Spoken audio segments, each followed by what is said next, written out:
What up, shit? Serious here. Now, with the new Alien Ramos coming out this week, I'm of course doing my reviews for past Alien films. So here's my review for the film that really went downhill with the Alien franchise, and that is 1992's Alien 3.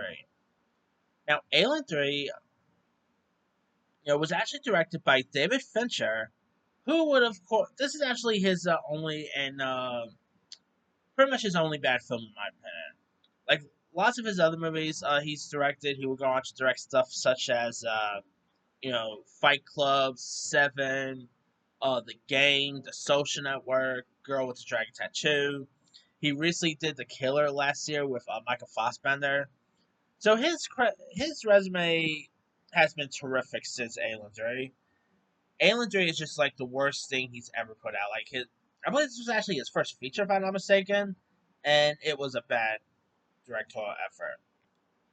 Now, if you guys don't know much about the story for Alien 3, Ripley and Alien organisms are the only survivors of the Colonial Marine spaceship Celico following an escape pod's crash on a planet housing a panel colony populated by violent male inmates.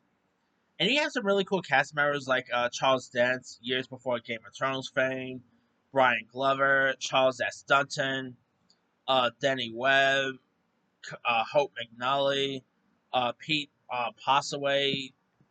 Some really cool cast members, but even they weren't enough to save this movie. It's awful. It's definitely one of the worst out of the franchise. The effects just like some of the performances was okay, but some of the dialogue didn't really do anything.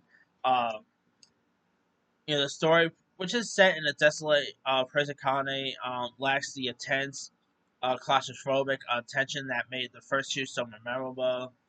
The narrator becomes like very muddled, and the character development is pretty terrible. The movie just like really does struggle to like capture the existence of its groundbreaking predecessors. And yeah, then of course after this we will get Alien 4, which I'll talk about in a separate video. But yeah, this just really like Alien 3 really showed that the Alien franchise went downhill just a little bit. And yeah, Alien 3 is just not a good one at all. So thankfully David Fincher will go on to direct better stuff after he did, Alien 3. Like again, he'll go on to do like Fight Club 7. I mean, he has a really good resume. But yeah, this one, I think a lot of people probably forget that this was directed by David Fincher because how great a lot of his other stuff was. You always forget that he actually directed a terrible film. And yeah, Alien 3, definitely one of them. Anyway, let me let you guys. Have you ever seen Alien 3? If so, what's up? Were you a fan? Were you not a fan of it? Uh, where will it rank in the Alien franchise for you? Drop comments below. Don't forget to like, subscribe, hit that bell for notification. This is Henry signing.